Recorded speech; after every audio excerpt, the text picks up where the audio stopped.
जी अस्सलाम वालेकुम।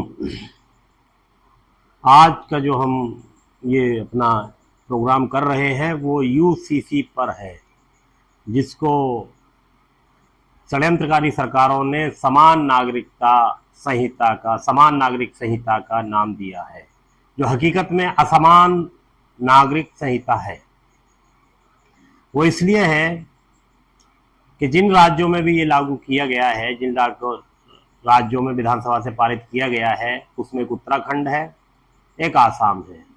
दोनों ही जगह पर मुसलमानों को टारगेट किया गया है और सबसे पहले उसमें यह लिख दिया गया है कि ये कानून वहां के आदिवासियों पर, वहां के शेड्यूल ट्राइब पर लागू नहीं होगा, वहां की जो जनजातियां हैं उन पर लागू नहीं होगा। यही आसाम में खेल हुआ है, यही पर हुआ।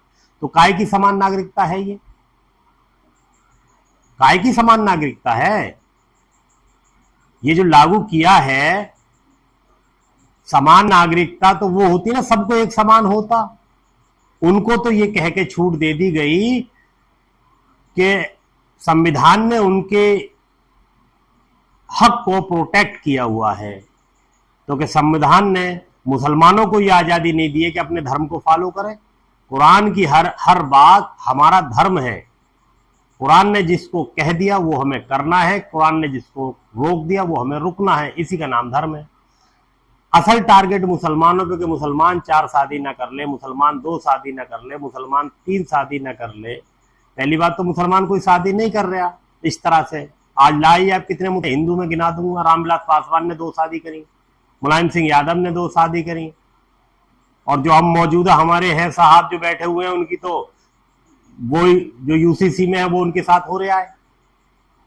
यूसीसी के अंदर जो दूसरे समाज को, SC ST को, शेड्यूल ट्राइब को, आदिवासियों को, जनजातियों को जो छूट दी गई है वो क्या क्या छूट है जरा सुनिए आप।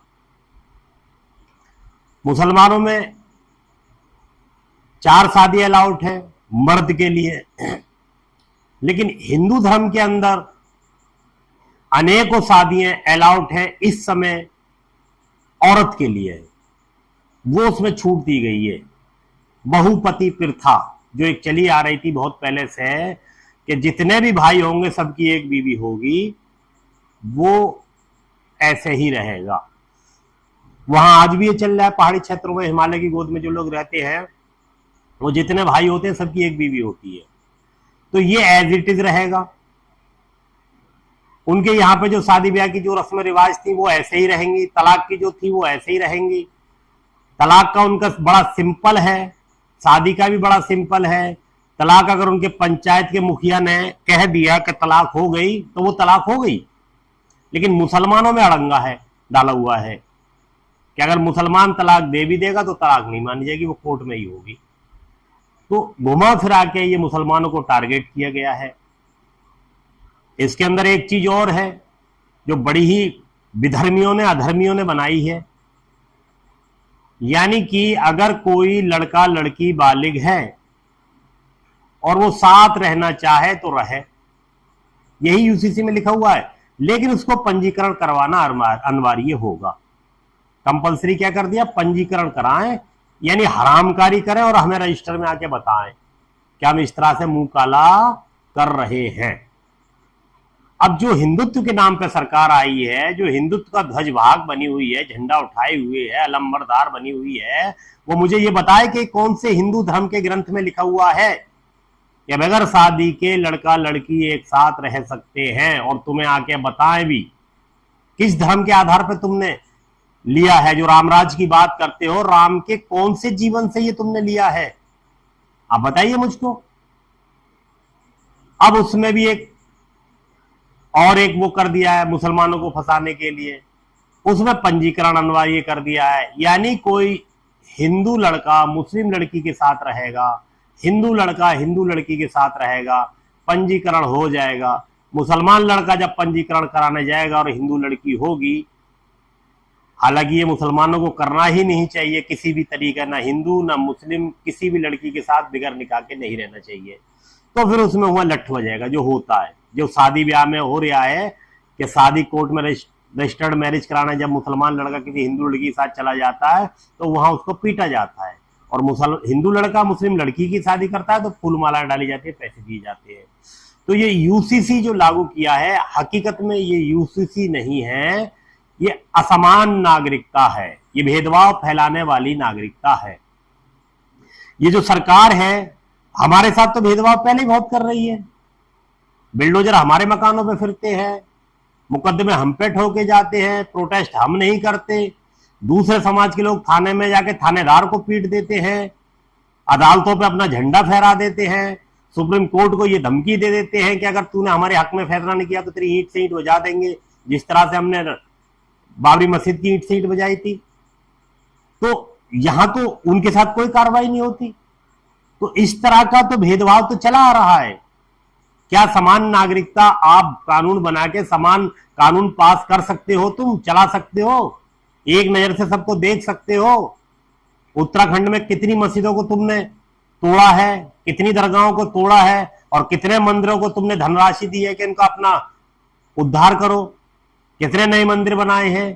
तुम्हारे राज्य में कितनी मस्जिदें बनी है उत्तराखंड के अंदर? एक तरफ रोड पे नमाज नहीं पढ़ने दे रहे, दूसरी तरफ मस्जिदें नहीं बनने दे रहे, तीसरी तरफ मस्जिदें तोड़ रहे हैं, चौथी तरफ मस्जिद पे नमाज, घर के अंदर अगर नमाज पढ़ ले मुसलमान तो वो भी अपराध हो गया है। तो अब ये तो बताइए कि कहां तुम्हारी आंखों में क्या समानता है किसी को देखने की? तुम्हारी तो आंखें जो है अदालत से भी ज्यादा अंधी हो रही हैं। यही आसाम के अंदर मुसलमानों पर कितना अत्याचार और जुल्म सितम हो रहा है। तो ये जो कानून पारित हुआ है इसका मुस्लिम समाज की तरफ से जो विरोध होना चाहिए, कोई विरोध नहीं हो रहा। मुसलमान तो साइलेंट हुआ बैठा है।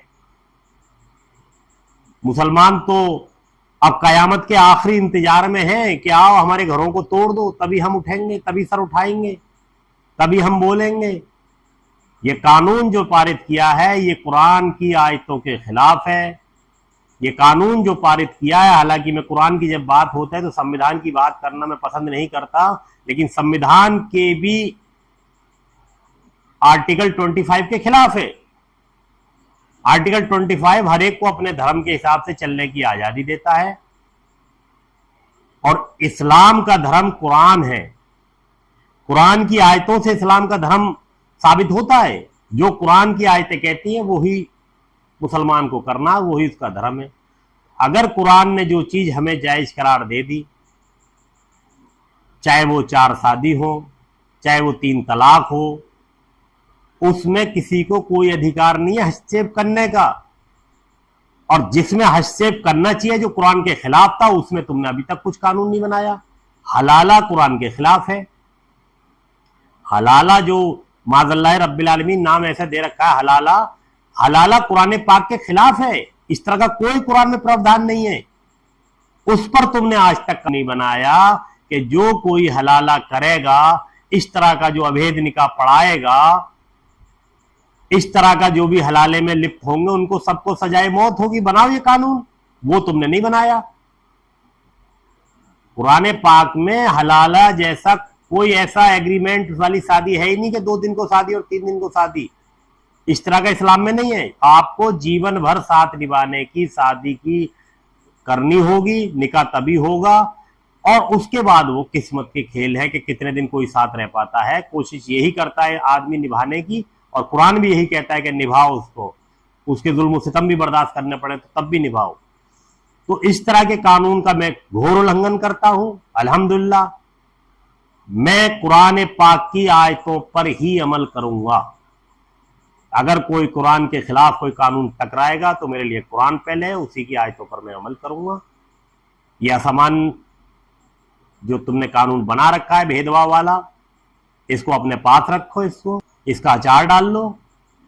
मुसलमानों को इसकी जरूरत नहीं है। वाह खुदावाना अल्हम्दुलिल्लाह रब्बिल आलमीन।